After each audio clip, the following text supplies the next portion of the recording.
अद्यैव मे विशतमानसराजहंस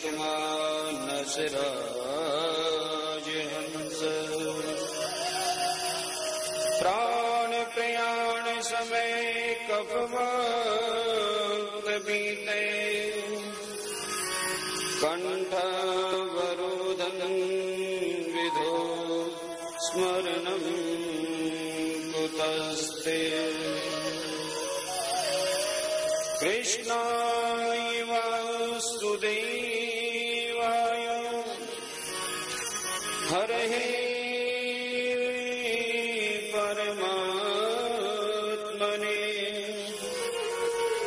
प्रणतक्लेशनाशाय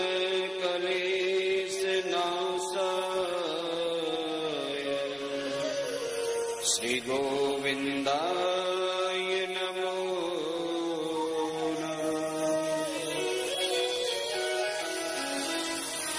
कृष्णाय वासुदेवाय देवकी नंदनाय च नंद गोप कुमारा। सबको वंदन करते हुए, विप्रों को वंदन करते हुए कथा मंदाकिनी के द्वितीय दिवस में आप सब लोगों को जय श्री कृष्ण।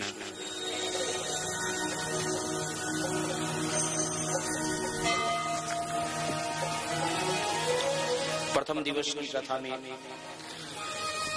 आपने श्रीमद् भागवत के महात्म्य का रसस्वादन किया।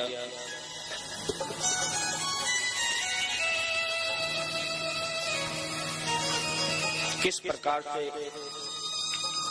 श्रीमद् भागवत कथा प्रेत पीड़ा विनाशिनी है।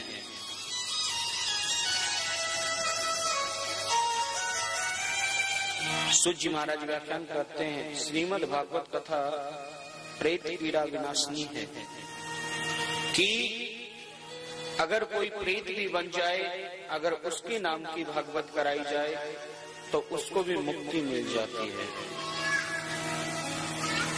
परंतु प्रश्न यही है कि प्रेत क्यों बने? अरे नारायण, मानव तन यदि हमने प्राप्त कर लिया, उसके बाद भी यदि प्रेत बनना पड़े तो हमसे बड़ा दुर्भाग्य और किसी के जीवन का नहीं हो सकता। श्रीमद् भागवत कथा सिखलाती है कि मानव तन पाने के बाद प्रेत योनि में जाना ही ना पड़े। देखिए भैया, कहा जाता है ना कि जो बीमार होता है वही टैबलेट लेता है, और जो बीमार होवे ना उसको टैबलेट की जरूरत क्या है। कहने का तात्पर्य यह है कि जीवन भर हम संसार की व्याधियों में जकड़े रहे, मरने के बाद प्रेत बन जाएं, तब जाकर हमारे पुत्र पुत्रादि हमारे नाम की भागवत कराए, तब जाकर हमें मोक्ष मिले। उससे पहले क्यों ना जब प्रेत योनि में जाकर श्रीमद् भागवत कथा को सुनना पड़े, इससे अच्छा तो ये मनुष्य तन में हम श्रीमद् भागवत का रसास्वादन करें ना, इसके पिपासु बने ना, फिर आगे चलकर हमें ये नौबत आए ना कि हमें प्रेत योनि में जाना पड़े।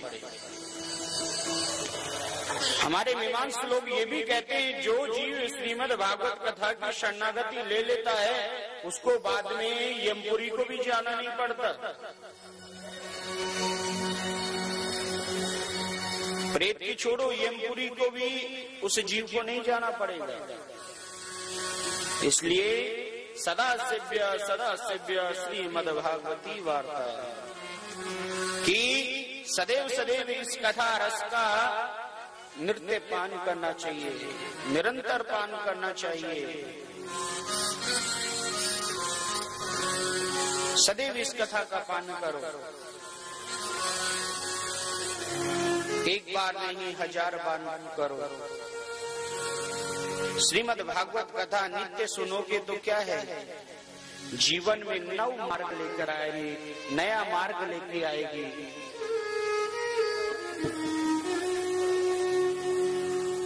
महात्मा के बाद श्रीमद् भागवत कथा में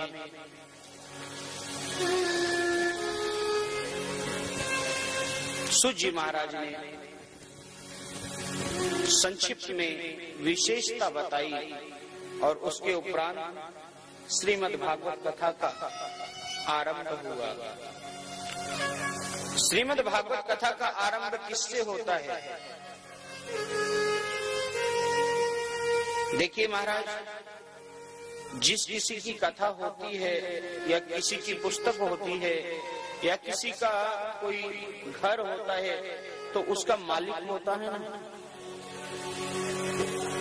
कहने का तात्पर्य ये है कि इस बागांगन में बैठे हुए इसका मालिक कौन है? भगवान बिल्वकेश्वर। अगर इस मंदिर का नाम आएगा तो भगवान बिल्वकेश्वर का नाम भी अवश्य आएगा। अगर आपके घर की बात की जाए तो घर के स्वामी का नाम आएगा। अगर आप कोई पुस्तिका लिखें तो उस पुस्तिका में आपका नाम आएगा। परंतु श्रीमद् भागवत कथा के मंगलाचरण में किसी देवी देवता का आह्वान नहीं किया गया है, देवी देवता का नाम नहीं लिया गया है। तो श्रीमद् भागवत कथा में किसकी वंदना की है?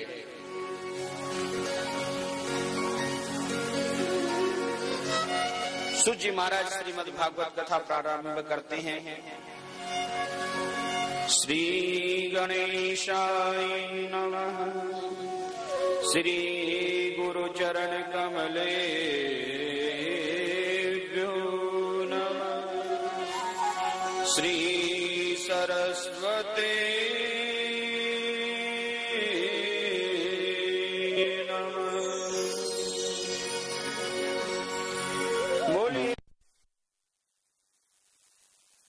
कथा का प्रारंभ होता है।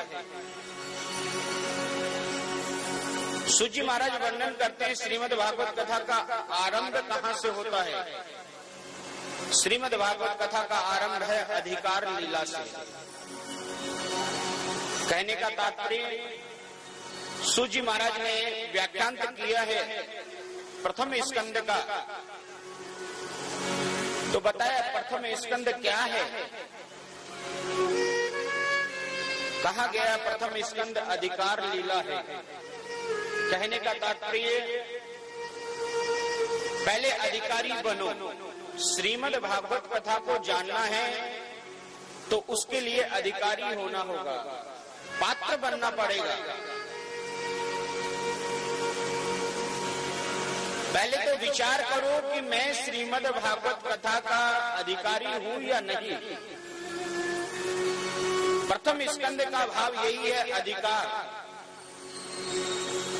कि ये मेरी योग्य चीज है या नहीं है।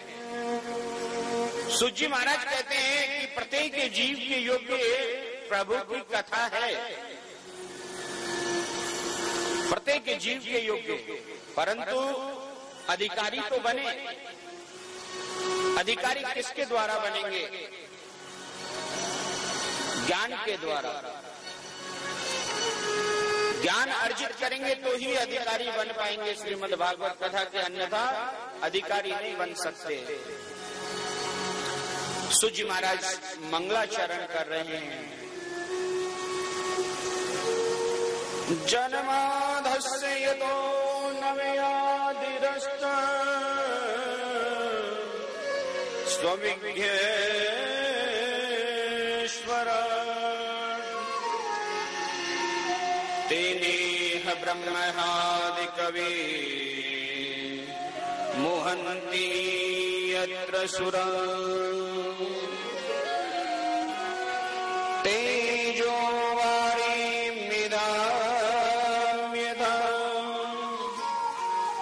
विनमयो यत्र सज्ञो मृष धमनं स्वेनं सदा निरस्तकहं सत्यं परं धीमहि। जन्मधस्य नवयोतिरस्तार्थे कि जिसके जन्म का हेतु हो, जिसे ज्ञान को प्राप्त करने के लिए बड़े बड़े ऋषि मुनि मोह को प्राप्त हो जाते हो, वही वेदार्थ ज्ञान सूक्ष्म भाव से ब्रह्मा जी को प्रतिपादित करके बताया हो। वो नारायण कैसा है, वो सत्य कैसा है, बोल तेजो में सूर्यों के समान है, जिसकी कृपा विलासिता से सारा संसार चलायमान होता है। वो चाहे तो धूप निकले, वो चाहे तो धूप में ना निकले।